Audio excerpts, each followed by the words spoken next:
Good morning. My name is George Work, and this is my wife Julie.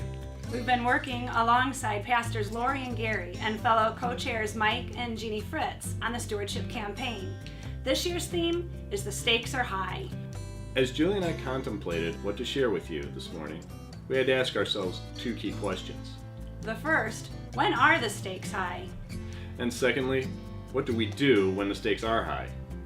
We have many different examples of when the stakes were high, yet we found that our response was always the same. When the stakes were high, we came home to First Church. First Church was always there, ready to minister to our family. You just might recognize yourself and your own story along the way. The stakes were high when we got married.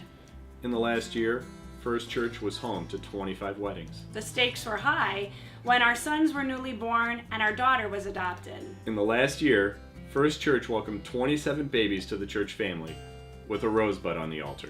The stakes were high when our babies were baptized.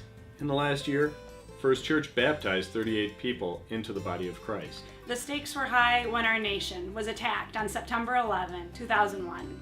An impromptu service was held that evening. Our sanctuary was packed with approximately 450 people, all seeking God's peace. The stakes were high when our teenagers chose their own personal faith for themselves and they were confirmed.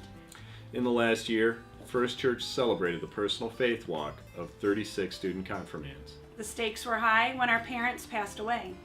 In the last year, First Church honored loved ones and their families with 25 funerals. Life provides all of us a steady flow of high-stakes times, and so it's imperative that our home, our church home, be ready for responding.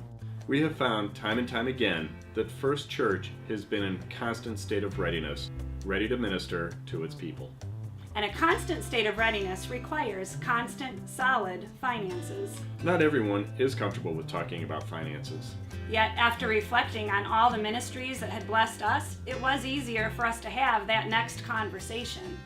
As members of this church, what were we willing to do financially to sustain and increase its ministries? We decided that if we were going to be bold enough to ask you to begin preparing your estimate of giving, then we should be willing to be just as bold about sharing our own plans. And so this year, we plan to increase our current giving to the operating fund by 10%, and we'll give something additional to the Home Fires Fund. We boldly ask you, the members of this church, to prayerfully consider increasing your giving too. The stakes are high, all the time, and this church needs to be ready to love and ready to minister. Thank you.